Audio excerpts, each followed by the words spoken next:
با درود و احترام خدمت شنوندگان و بینندگان عزیز رسانه پارسه، امروز هم در خدمتتون هستیم با برنامه دیگر. امروز جمعه 10 مرداد 1404 برابر با اول ماه آگوست 2025 هستیم. امروز یک برنامه در رابطه با کاترین شکدم براتون پخش میکنم. یک مصاحبه کرده با یک رسانه امریکایی، یک تلویزیون امریکایی، مصاحبهشو پخش میکنم در رابطه با حکومت آینده ایران و آمدن شاهزاده رضا پهلوی جای حکومت اسلامی صحبت میکنه.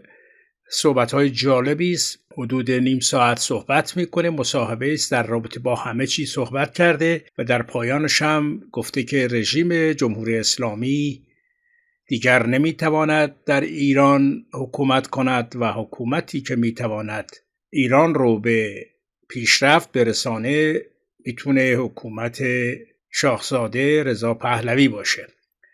صحبتاشو پخش میکنم ببینید. اما قبل از اون در رابطه با اوضاع کنونی و جنگی که قرار هست رژیم جمهوری اسلامی به ایران تحمیل کنه، داره شاخشونه میکشه، صحبت‌های تحریک کننده میکنه و به قول معروف از اون هارت و پورت‌هایی که همیشه در طول این 47 سال داشته و کشور ایران رو به این روز حال انداخته و جنگ جدی است و به نظر میرسه این خبرهایی که داره پخش میشه واقعا جدی است. سفارتخونه هایی که در ایران بودند تعطیل کردند، سفارتخونه ها رو خالی کردند، رفتند و این نشون میده که واقعه تأسف‌بار جنگ قطعی است. فرودگاه اسرائیل بنگوریون هم امروز نسبت به همیشه شلوغ‌تر و مردم در حال خروج هستند و کانال 12 اسرائیل هم صبح امروز در مقایسه با جمعه ترافیک سنگین و غیر معمولی در فرودگاه گوریون ثبت شده. مسافران گزارش میدن که به دلیل صف طولانی نمیتونن به موقع به پروازهای خودشون برسند. و از سوی دیگر رژیم جمهوری اسلامی هم مرتب داره جفسازی میکنه و داره در تلویزیون اسلامی خودش تبلیغ جنگ میکنه. مجری برنامه میاد عکس بمب اتمی رو نشون میده و صحبت‌های تحریک کننده انجام میده که بیایید ایران رو بمباران کنید. این کارها یعنی علامت‌ها، یعنی که تحریک کنه اسرائیل رو ما میخواهیم بمب اتم بزنیم. از این جهت این رفتار و این برخوردها یعنی تحریک کنن تا جنگ شروع بشه. شروع کننده جنگ همیشه جمهوری اسلامی بوده در طول همه سالها. حتی جنگ ایران و عراق هم خمینی صدام رو تحریک کرد و همون سال داشت 59 داشت سقوط میکرد.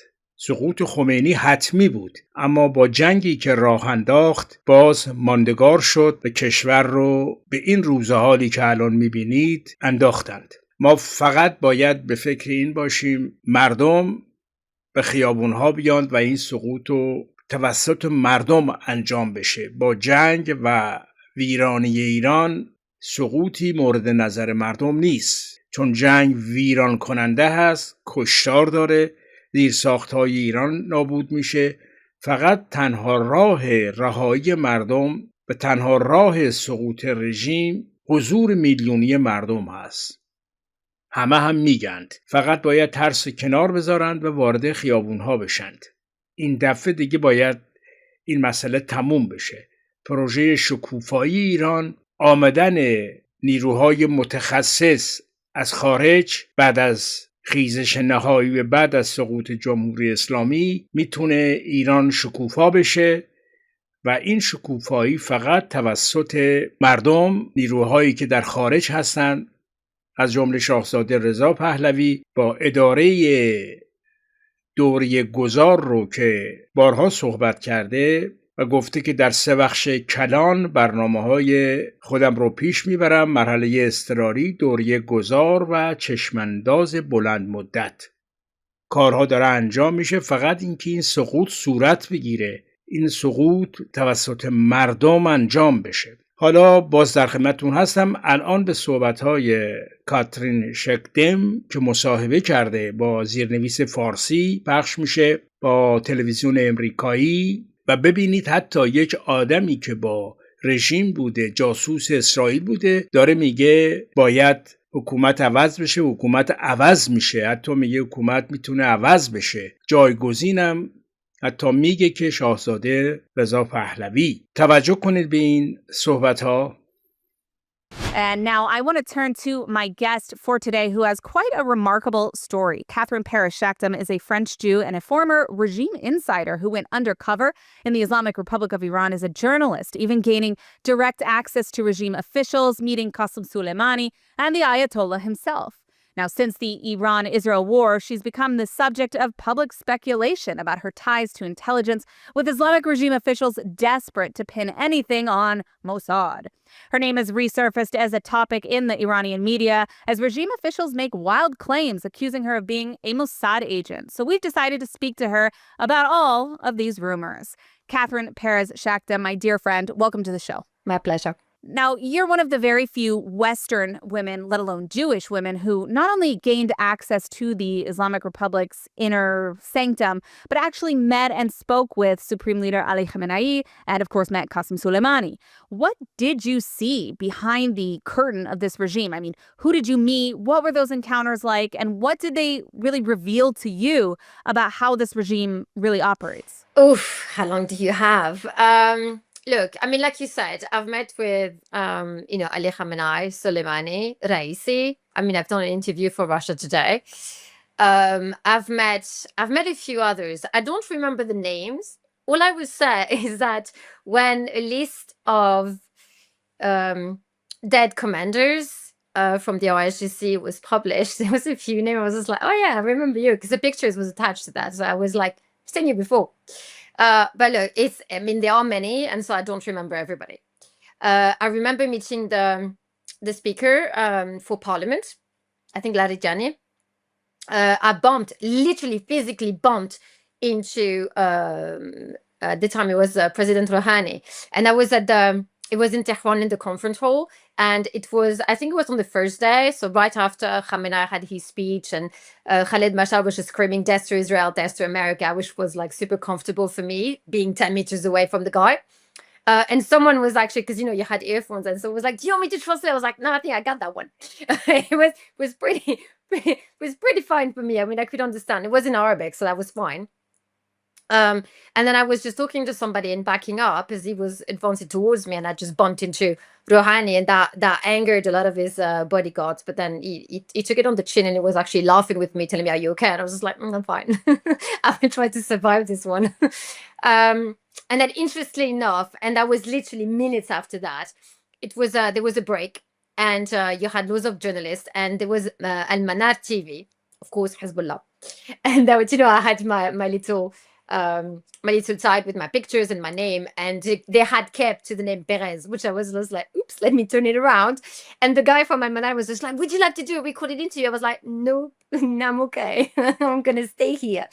But look, from what they've told me, and it all revolves around the same thing. It's just how could they, what is it that they mean when they say death to Israel? And look, across the board, even though the language differed slightly, what they mean is the sons and daughters of Jacob. And that scares me, because initially I thought, okay, so they just have to us Jews. I mean, never mind Israel, but they want everybody to be dead. And then I thought about it, and I had discussion with Nader Talebzadeh, who is literally, first of all, the one who got me in, so thank you. And also the chief propagandist of the regime. He has now passed away. Okay, I have nothing to do with it. And he explained to me, sorry, right, he explained to me that actually it was the Judeo-Christian world. So it's not just us, okay? We are the first one to take it, people, but not the last one. And as you know, Emily, there's a very famous say that, they come first after the Saturday people, that'd be us, and then the Sunday people. So I think we're getting to the Sunday people, unfortunately, and this is not funny. And I think you could see that being played out in Syria. And so I have a few words for the Pope, who seems to be quite busy with Gaza, which is fine. If only he could extend his worries to the rest of the world, including Christians and his flock. That would be fantastic. And if he stopped peddling some kind of Islamo-fascist propaganda, it would be wonderful to have someone who has such an office to actually utilize his office for good and use his reason, if he has any left, and actually spread the word. And by that, I mean, don't kill people. Just try to do that just for a week. Let us breathe a little bit. And also condemn genocide.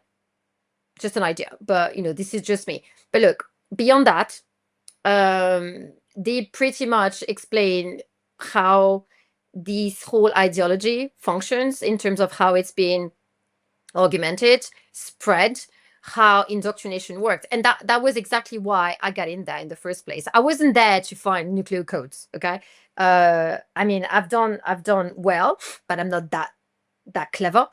And I think that others have done the job better than me. What I wanted to do is to really truly understand, and also try to see if I could use their words against them and hopefully tell the world what they were after. Unfortunately, I have done so. Not many people have listened beyond our lovely diaspora and Israel itself. The world doesn't seem to want to catch up. And I think it's a tragedy. It's a tragedy for them. Because, look, we are aware, we have been aware for centuries, if not more than that, to the risk of, what happens when lies are being spread and spread worldwide. We also know how to fight. We have withstood more than just the Islamic Republic of Iran. We have withstood many, many other tyrants and dictatorships and genocidal maniacs and whatever. Name it, we have done it and survived it. We will do it again.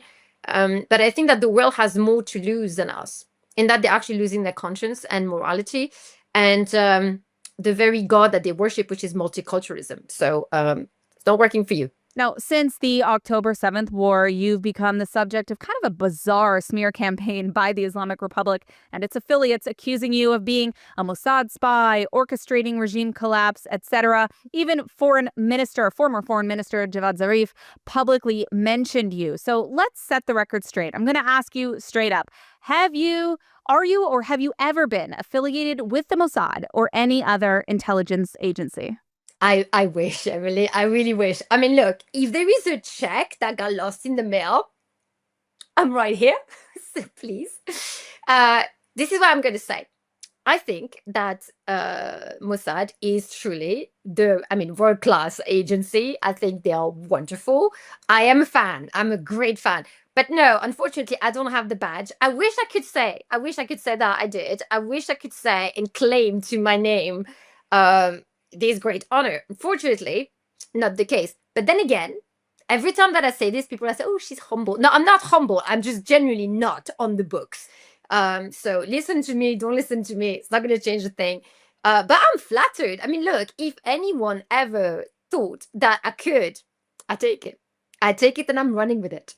Now, what is your response to the recent flood of accusations and disinformation campaigns targeting you, some of them very specifically because you're a woman, absurd on their face, and yet they're being pushed by the regime mouthpieces, even in some cases repeated by Western apologists? Why are they so determined to discredit you now, specifically? Okay, so I've thought about this long and hard, and I think it's been a month now where, it's just the news cycle doesn't want to shift, and it's all about me. It made me laugh at the beginning, then somewhere in the middle less so, and then now I'm just fed up and I'm like, can you move to someone else? I think it has to do with the fact that I am Western. I can master a pen, just as well as anybody else, but I've been published, so I think that bothers them. I'm also the only Western woman, Jewish woman at that, and they don't like it. When a Jewish woman speaks, please shut her up. to have gone and survived the regime and actually has things to say from a witness perspective. So it's not like I've written about it because I've read somewhere about the regime. I actually went. So it was very much veni vidi vici for me. Vici in the sense that I kept my head where it is. So that's a victory in itself. And that what I have to say is verifiable. And quite often, and I thank them very much for that, by the regime itself. So it's kind of I think it's a first. It's a world premiere for them. It's like they told the truth at last, once, they told the truth. And it's very difficult for them to get out of it now, because whenever I speak, and obviously I bring sources with me and things are verifiable again. So it's not just like I'm spinning or telling truth that maybe are not fully true. It's just that you could check it. It's data checked all the time, every time. Everything I've said, first of all, went on the record. And second of all, everything that I've said has happened in the way and the order in which I said it would. So it's difficult for people to kind of dismiss me on the face of me telling the truth. And so what they're trying to do is smear me and trying to do, some kind of a ad nominem attack, because, they're thinking she's a woman, let's use the oldest trick in the book, and to claim that she's actually of poor virtue. So again, I'm gonna break it down to you people. I don't care. I genuinely, throw them at me, the lies and the whatever and the spins. People who do know me and don't believe you. And those do want to believe, well, I guess, I feel sorry for you. There's a dangerous and familiar pattern where women, especially those who defect from Islamist movements or expose extremism, a lot of times they're branded as traitors, liars, foreign spies, or worse. Do you believe that the attacks on you are part of a broader effort to intimidate female dissidents and even silence whistleblowers? It would not be the first time. It wouldn't be the first time that I have been embarrassed by a woman, a Jewish woman, too. I think we have in our history quite a few. But that's okay. I'm going to say yes. Yes, absolutely. You have to remember also that this whole revolution that started in Iran quite a while ago, on the back of Mahsa Amini's death, unfortunately. Unfortunately, I'm talking about her death, not the revolution, has been carried and continues to be carried by women. And so, they're trying to silence women. And the only way to do it, and unfortunately, this is something that runs deep in the Middle East, is that women can be shamed quite easily.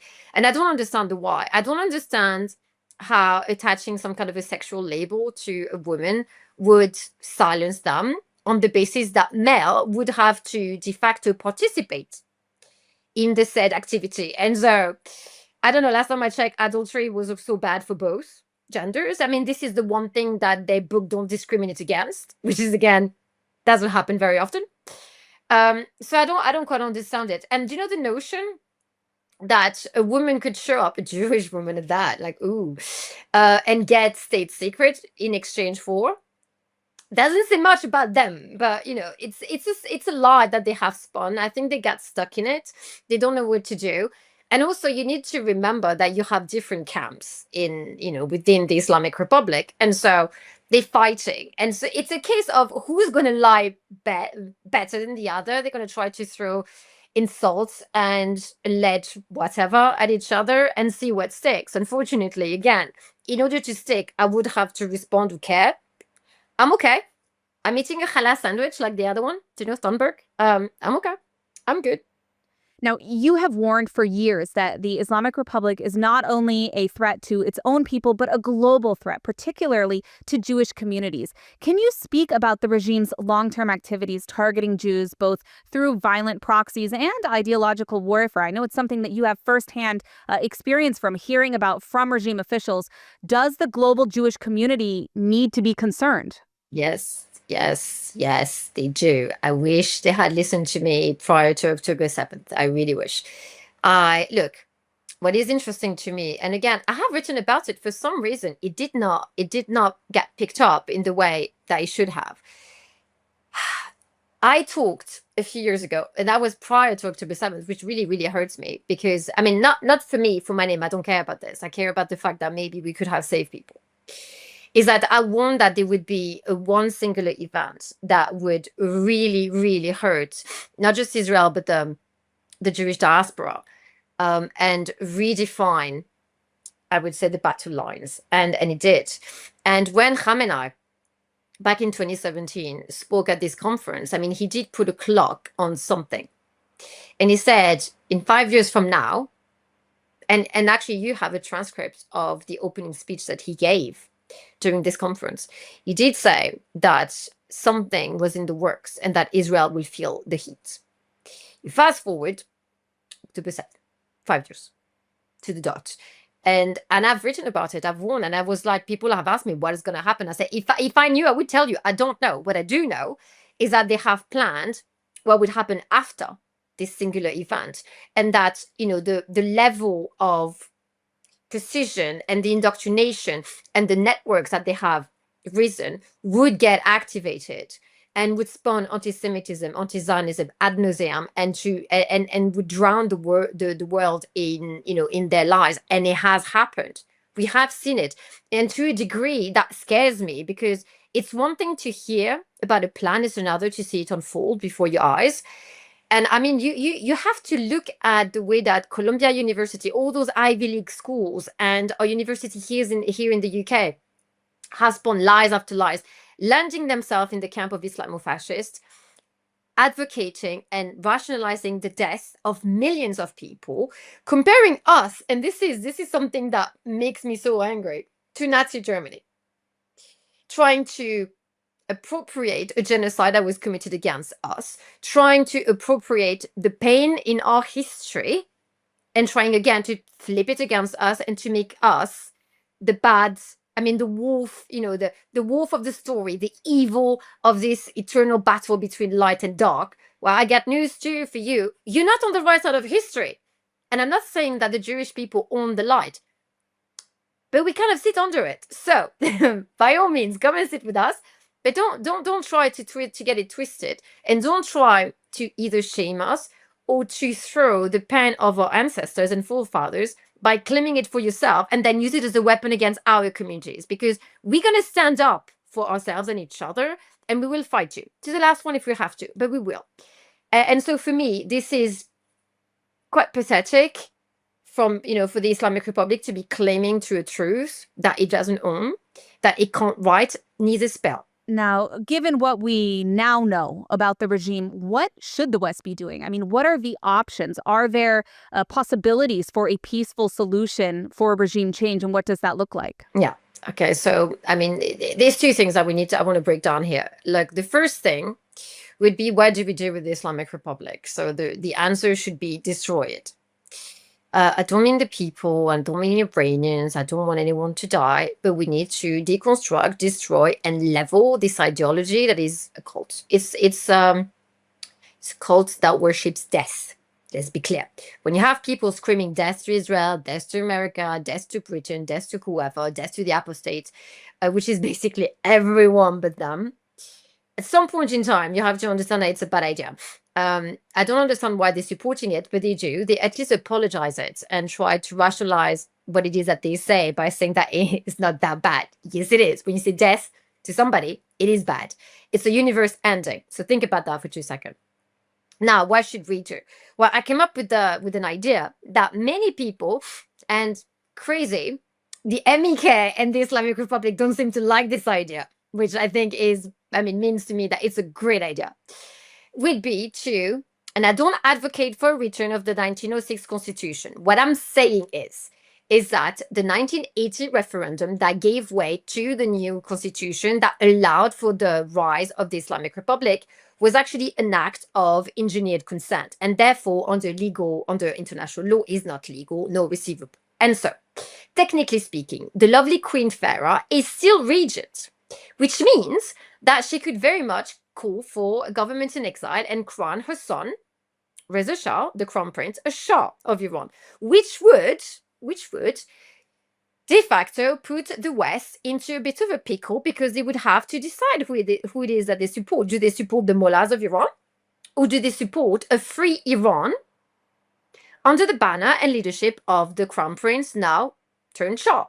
That would allow for legitimate continuity. It would allow for the sovereignty of Iran, not the Islamic Republic, to regain ground, and for discussions to take place as to what happens next.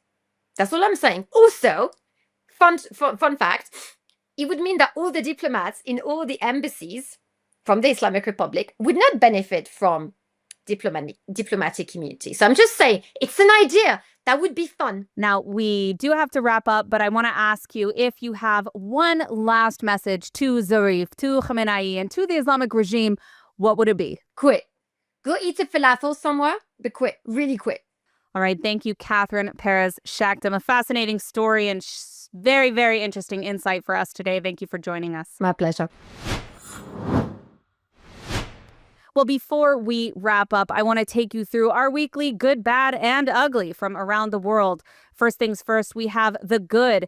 Kicking things off in Munich this week, Crown Prince of Iran, Reza Pahlavi, read a historic convention of national cooperation to save Iran, where dissidents, activists, and artists unified around a transition plan once this regime collapses. Now, during the conference, the Crown Prince announced that over 50,000 current or former Iranian military and security officials have signed up on his secure platform to overthrow the Islamic Republic. Now, as someone who is a huge advocate for regime change, I have to say it was amazing to see so many leaders from different communities, even within Iran, uniting around this call for action. And now the bad and the ugly, yes, we're combining them. That's how disgusting this incident was. Vueling Airlines is under fire this week after more than 50 French Jewish children were forcibly removed from a flight in Valencia, Spain. Now, the children were returning from summer camp and they were singing some sort of Hebrew chant when the crew allegedly called police to intervene. The Spanish authorities claimed that the group disrupted the safety briefing and mishandled equipment, but multiple witnesses from completely outside the group and outside the community say that this was purely blatant. صحبتی کرده عراقچی وزیر خارجه خامنه‌ای به اعلام کرده که امریکا برای مذاکره باید خسارت جنگ رو به ما بده، اما عراقچی وقتی خاک ایران سوخته شده چیزی ازش باقی نمونده، این خسارتخواهی ادای مضحکی است که داری در میاری. عراقچی از خسارت جنگ حرف میزنه، از اینکه امریکا باید غرامت بده. او ایستاده در میانه پروژه‌ای ویران شده وسط خاکی که نه امنیت داره و نه اعتبار و تظاهر میکنه ایران قربانی بی‌دفاعی است که باید براش دل سوزاند، اما واقعیت چنین نیست. ایران زخمی امروز پیش از هر حمله خارجی قربانی بیکفایتی رژیم منحوس اسلامی است، یعنی بیکفایتی حکام داخلی جمهوری اسلامی. همین عراقچی و بقیه اراذل و باش به نیابت از آرمانهای پوسیده خمینی خاک ایران رو به تخت شطرنج اسرائیل و امریکا تبدیل کردند. آسمان ایران رو اسرائیل در دست داشت، همه مهرهاشون از دست دادند، حالا دنبال فاکتور غرامت هستند. این اسمش دیپلماسی نیست آقای عراقچی، این کاریکاتوری از سیاست هست، یک مظلوم نمایی با ژست ملی گرایانه که این روزها اون رو دارید انجام میدید. اما زمانش زمان خوبی نبود که ژست ملی گرایانه رو تبلیغ کنید و مردم رو سیاه کنید. خسارت خواهی از امریکا این شبیه اونه که کسی خونش رو عمدن آتش زده باشه، بعد از آتش نشانی شکایت کنه که چرا موقع خاموش کردن آب روی فرش ریخته شده. امریکا و اسرائیل با رفتار شما، برخورد شما، کارهای شما اونها رو مجبور کردید تا برای دفاع از خودشون حمله کنند. شما مقصرید که ایران رو به این روزحال در آوردید. اونها برای اینکه شما به بمب اتم نرسید به شما حمله کردند برای دفاع از خودشون. شماها با بازی‌هایی با این نیابتی‌های خودتون در سوریه و لبنان و یمن و عراق چه کار می‌کردید؟ چرا خط نشون می‌کشیدید؟ شاخ شونه می‌کشیدید؟ هنوز هم ادامه داره و الان برای این جنگ عراق و سوریه و لبنان و همه جا رو خبر کردید که میگید می‌خواهیم با نیابتی‌های خودمون جنگ کنیم، مردم نابود کنید. زندگیشون رو نابود کنید. این شما هستید، باید برید. آخرین نبرده پهلوی برمیگرده. این آخرین نبرده پهلوی برمیگرده. این آخرین نبرده پهلوی برمیگرده. این آخرین نبرده پهلوی برمیگرده. این آخرین نبرده پهلوی برمیگرده. این آخرین نبرده پهلوی برمیگرده. این آخرین نبرده پهلوی برمیگرده. این آخرین نبرده پهلوی برمیگرده. این آخرین نبرده پهلوی برمیگرده. پهلوی برمیگرده.